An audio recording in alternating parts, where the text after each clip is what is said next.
Welcome to Wrexham Property TV, the November and December edition. Roll those titles.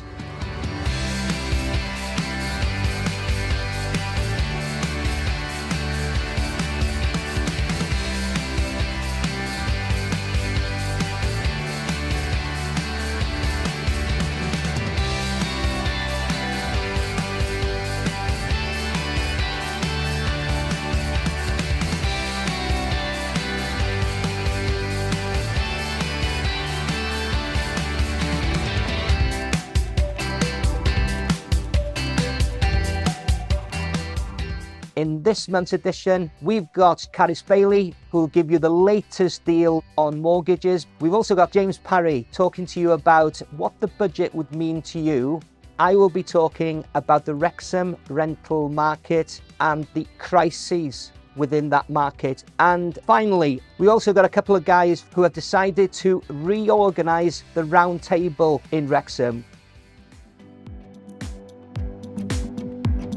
We've seen a busy month this month for changes. The Bank of England rate has taken a drop by 0.25% to 4.75, only the second drop we've seen since 2020. Now, just because the Bank of England rate has dropped doesn't mean a bank or building society has to drop their own in-house standard variable rate, but it's nice to see that one of the biggest high street lenders, Santander, has dropped that rate within half an hour of the announcement, which is great news. In terms of mortgage providers and products, there's still lots of products out there. And one of the things we're really seeing and have done for the last 12 months, lenders, rather than reducing interest rates to try and catch each other, what they're tending to do is change their lending criteria to make it easier to lend. So they're basing it on criteria rather than price. So we're seeing lenders be more innovative with their product design so that we can lend to people that historically we wouldn't have been able to lend to. There will be a rush for everybody to get their mortgages completed before March when the stamp duty changes, and there obviously has been the change in the second property with an elevated stamp duty for a second property, which does in fact match the Wales law, because England law was a little bit different to Wales, but they're now all aligned. Overall, November has seen lots of changes, but they do appear to be positive on the mortgage front, which is great to see. We look forward to see how this will affect the mortgage rates in the coming weeks. If you're interested in reviewing your mortgage circumstances, due to the fact that a lot of people have sat on the fence waiting for the mortgage rates to drop, now might be a good time to speak to a broker. If you'd like to give us a call on 07495 774277, we can have a chat to you about your circumstances, whether that's a remortgage or whether you're considering moving house or looking for buy-to-let portfolios and seeing if we can get you a better yield for your properties. Now would be the time to start looking.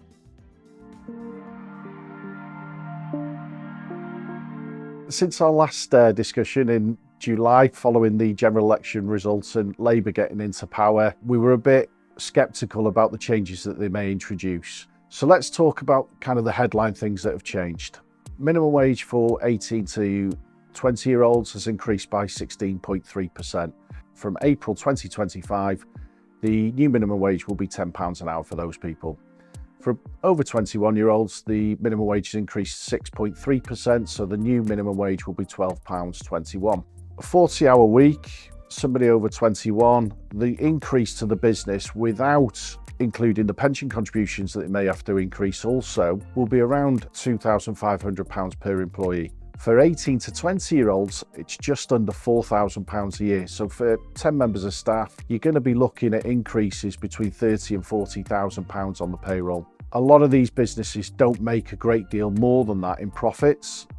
So we could see some more pubs and restaurants closing. Some of the most controversial changes are around pensions. So let me explain how those are impacting people. From April 2027, the Labour government are planning on introducing pensions back into the estate. There won't be inheritance tax between husband and wife still. However, most people would be looking to leave their pensions to their children.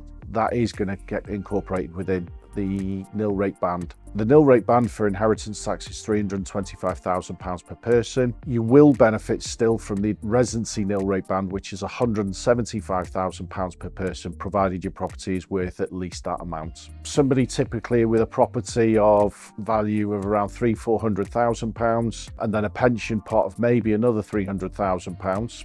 take the 500,000 off, they're now going to pay inheritance tax of £40,000, whereas previously they would have paid nothing.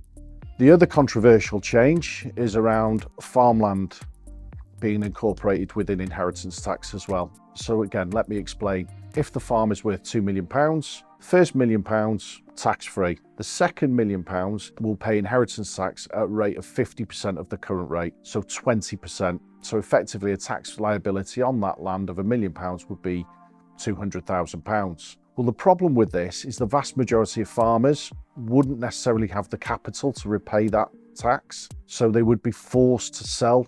That could be very, very difficult and could actually not only drive down the value of the land, but also mean that the land actually then doesn't remain farming going forward. So that's something that I think the government may need to reconsider. If you're concerned around any of the changes that I've discussed today, then please feel free to give me a call on the number below at Hadlow Edwards.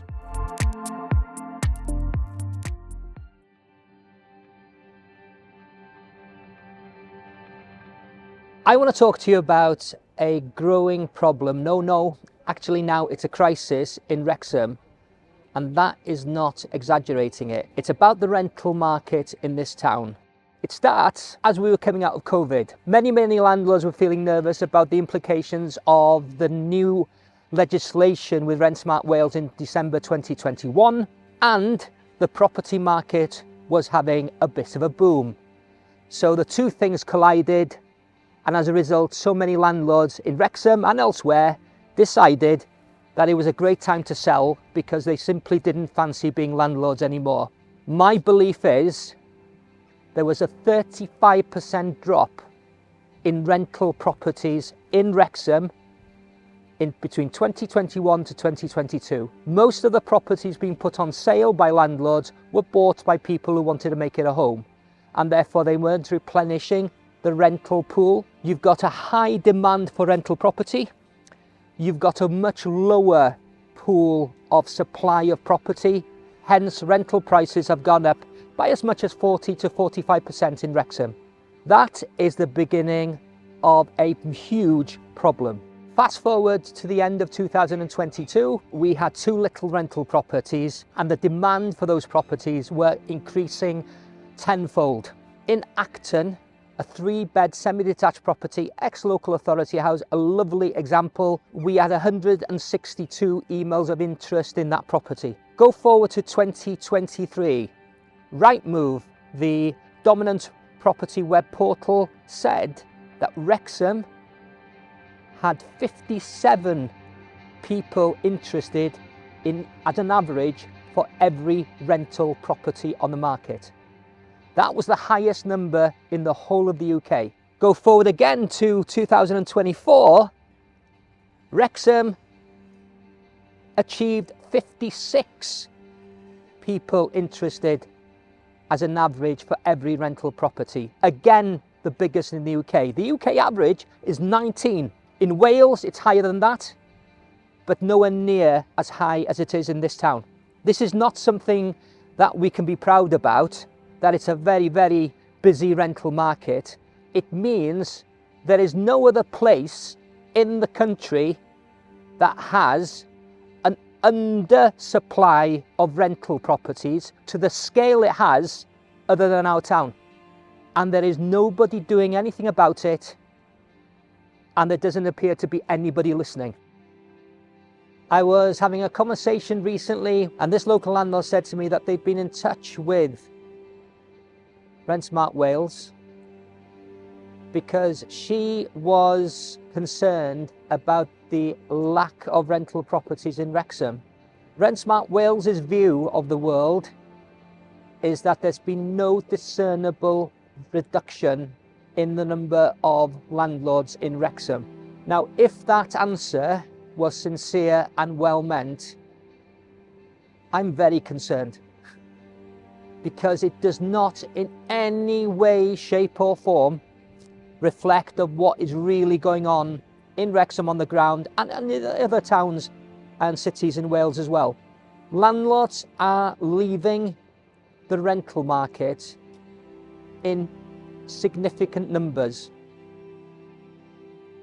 We have a massive undersupply of property. What can be done? If the problem exists nationwide, there should be a return for private investors to get tax relief on mortgages on rental property. From a Welsh Senedd point of view, I think they should be seriously considering looking to reduce the land transactional tax cost onto landlords, because we need extra properties. There shouldn't be obstacles in the way of bringing more homes available on the market to rent. There's one thing as sure as eggs are eggs. This isn't going to get any better on its own. Having an opportunity to live in your own home is about as basic a human right anybody should have.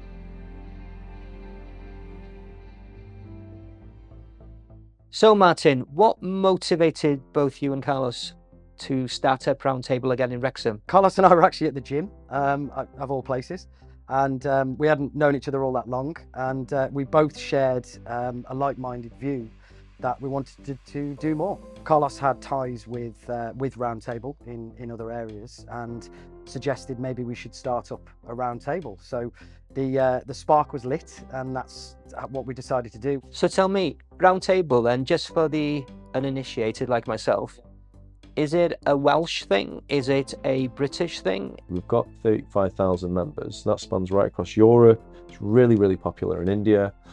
South Africa, where I was in March this year, is incredibly popular. In fact, I visited South Africa as a result of being in Roundtable. So I went and met up with some of the guys in South Africa. We did some projects out there. They showed me some of the reserves that they're helping manage and some of the coastal towns that they're helping develop. It really is quite different all over the world, but actually we're all kind of joined with this whole principle of just doing more, being more present, being more part of the community. Who out there is your core target in terms of attracting membership? I think the core age criteria for being a member of Roundtable is above the age of 18. Below the age of 45. We don't sort of prejudice against anyone from any backgrounds. We love to kind of bring more guys in.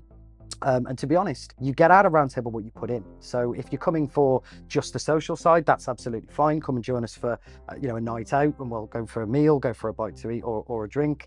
We'll go go-karting, paintballing, those kind of things as well. Alternatively, you've got the community support side where you can sort of give back. We've done, I think, 3 events every single month since we started in March.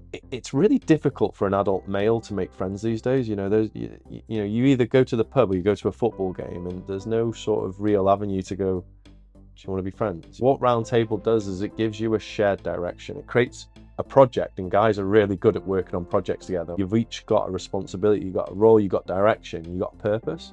And as a result, what you're actually doing is you're creating memories, you're creating friendships, and you're having fun along the way. Anybody listening to this video now and would be thinking, is there cost involved? And if also, how would they approach you? So there is cost involved. It works out around about £100 a year. It's prorated April to April. Come and get involved for a couple of months. If you like it, consider getting a membership. You can reach out on our Facebook page, at Wrexham Round Table. There's a sort of form on there. You can put your details in and we'll reach back out. Great, guys. Pleasure to meet you both. The very, very best of luck and all success. So that concludes both November, December's edition of Wrexham Property TV. Please feel free to comment, share, come back with questions, particularly on in relation to the rental market in Wrexham, because I do feel very passionately about that, and your comments, be they to agree or disagree with me, would be very, very welcome. In the meantime, thanks for watching, and I'll see you on the next one.